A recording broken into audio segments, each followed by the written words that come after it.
इथे बोंबील बघा मी भिजत घातले होते 1 तास आधी.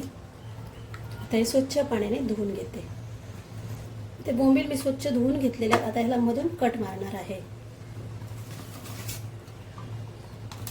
एका बोंबीलचे 2 भाग करणार आहे.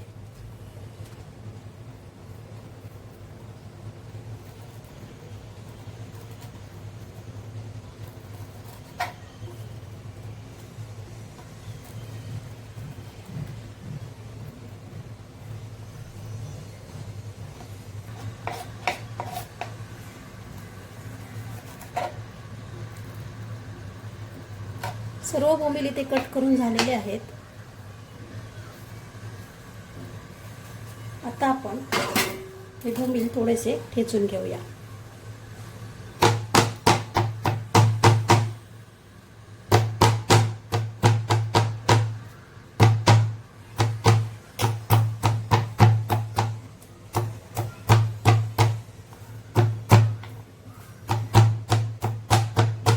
बोंबील इथे ठेचून झालेले आहेत. आता आपण पुढची प्रोसेस पाहूया. त्यामध्ये छोटे 2 चमचे तेल घालूया. इथे 2 मीडियम साईजचे कांदे घेतले आहेत, सगळे कट केलेले आहेत. आता हे 3 ते 4 मिनिटं परतून घ्यावे. 2 ते 3 मिनिटं परतून झाल्यावर यामध्ये 1 चमचा आलं लसूण पेस्ट घालूया.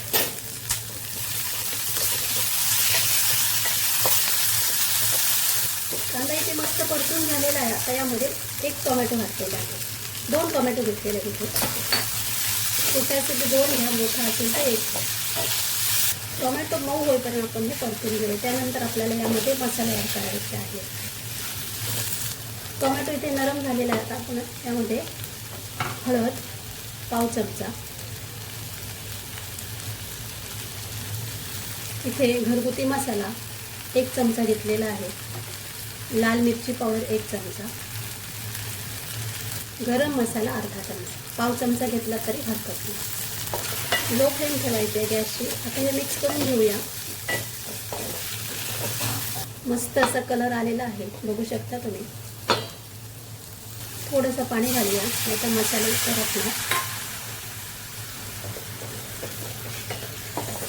तुमच्या आवडीप्रमाणे तुम्ही मसाले घालू शकता.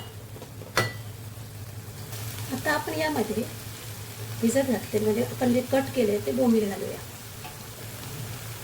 सुके बोंबील. आता हे मिक्स करून घेऊया. या प्रकारे बोंबील मसाला करा, खूप छान लागतात. आता आपण यामध्ये मीठ घालूया. मीठ आपल्याला थोडंसं कमीच घालायचं आहे, कारण बोंबील थोडेसे खारट असतात. व्यवस्थित मिक्स करून घेऊया. गॅसची फ्लेम थोडी लो टू मीडियम करूया. मीडियमपेक्षा थोडीशी कमी, नाही तर करपती, खाली तळायला लागेल. बोंबील शिजण्यापुरते आपल्याला फक्त थोडं पाणी घालायचं आहे. थोडी ग्रेव्ही टाईप करायचं, म्हणजे भाताबरोबर सुद्धा खायला खूप छान लागतं. आता हे आपण 3 मिनिटं लो फ्लेमवर झाकण लावून ठेवूया. 3 मिनिटं झालेली आहेत. आता आपण बोंबील मसाला तयार आहे. बघू शकता किती मस्त कलर आलेला आहे, खूप टेस्टी लागतात. एकदा या पद्धतीने करून पहा.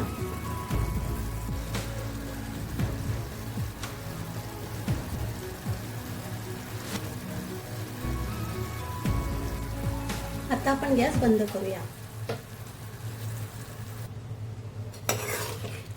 एकदम सोप्या पद्धतीने आणि वेगळी पद्धत. आणि हे बोंबील मसाला भाकरी, चपाती बरोबर, भाताबरोबर खूपच छान लागतो. एकदा नक्की करून पहा.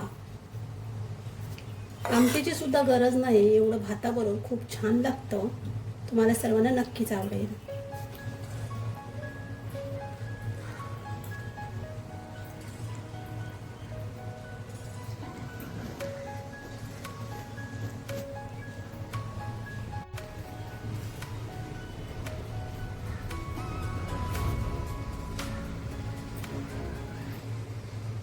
मस्त असा गरम गरम भात घ्यायचा आणि सुका बोंबील मसाला, खूप छान लागतं. तुम्हाला मच्छीसुद्धा आठवण येणार नाही. असे सुके बोंबील पावसामध्ये आणून ठेवा आणि मध्ये मध्ये हे असं करायचं. म्हणजे गरम गरम खायला घ्यायचं. आमटीची सुद्धा काही गरज नाही. ही रेसिपी तुम्ही एकदा नक्कीच करून पहा. तुम्हाला सर्वांना आवडेल घरातील. तर ही रेसिपी कशी वाटली कमेंट करून सांगा. आवडली असेल तर लाईक करा, शेअर करा. चॅनल नवीन असाल तर सबस्क्राईब करून बाजूला बेल आयकॉन क्लिक करा.